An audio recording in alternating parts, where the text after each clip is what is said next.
Hi there, I hope you're keeping well. Today I wanted us to look at diabetes and the link to cancer. Diabetes is believed to be a risk factor to many types of cancer like pancreatic cancer, liver cancer, bladder cancer, colon cancer, cervix, ovaries, breast cancer, and a lot of other cancers. So it is good to pay attention to diabetes because it starts quietly and subtly. It's actually described as the silent killer, but down the line it creates a lot of havoc. So it is good to be aware of it. Just to remind you, I'm not a doctor. I am a nutritionist and a cancer survivor, and I share information on how we can maintain our health so that we can remove ourselves from long hospital queues. So that said, I wanted us to look at what diabetes is, and I'm going to share a series of videos about diabetes. But for today, I just wanted to talk about the risk factor to cancer and what the stats are saying about diabetes as well. So what's diabetes? I'm going to just explain this in very simple terms as I understand it as well. Diabetes is a situation where we have elevated or very high blood glucose. What happens is when we eat food, especially the very sweet foods, the high carb food, gets broken down into glucose, and glucose is released in the bloodstream. When this happens, it triggers the pancreas, which is an organ that produces the hormone insulin, triggers the pancreas to release insulin into the bloodstream to open the cells of our organs like the liver, the kidney, and release this glucose from the blood into the cells. In some cases, this doesn't work as it should. The first scenario is where the cells, beta cells that produce insulin in the pancreas, become damaged. It is often described as an autoimmune condition where the body starts to damage the beta cells that produce insulin. And so it's either the pancreas is no longer able to produce insulin or is producing very low levels of insulin. And this leads to elevated blood sugar, very high blood sugar.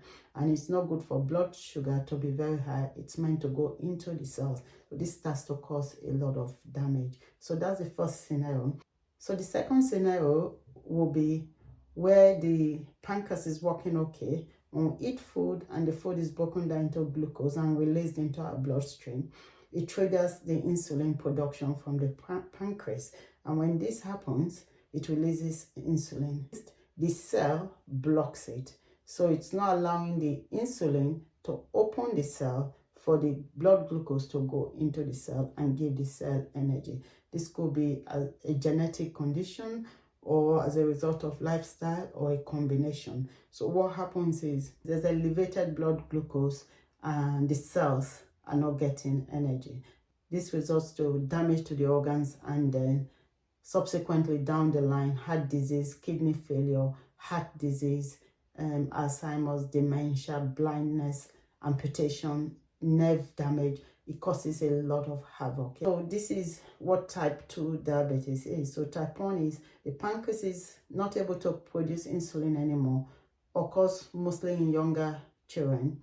And type 2 occurs mostly in adults. As we age, our risk is higher, and it's the situation where the insulin is being produced, but the cells are not absorbing the glucose. They're not opening up anymore. And this situation is also described as being insulin resistant, where the cells are now resistant to the insulin. So in this video, I want to talk about the statistics. WHO at the moment says over 500 million people are diabetic all over the world. 24 million people have diabetes in Africa.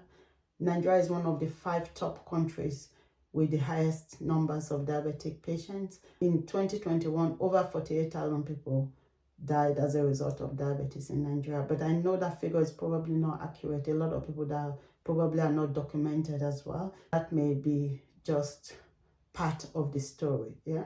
But what this is telling us is that we do need to be aware of this disease and also to take action. So the things we can do to protect ourselves and prevent this disease, even if it's in the gene: lifestyle, exercise, regular exercise, good nutrition, foods high in fiber, green vegetables. Again, the foods we talk about in preventing cancer also helps in preventing diabetes. Regular screening, just to make sure that blood sugars are normal. If we do this frequently, they can pick up on anything before it becomes a problem. That's one good example. A simple blood test, do it yearly, and it would just keep you informed on your blood sugar levels. I'll share other videos on what a regular blood sugar should read and other information about diabetes. So thanks for watching, and do look after yourself. God bless you. It's the end of dawn, just starting. All your problems never stop knocking. Wahala plenty. You wake up today, you dey breathe. Count your blessings, make you see.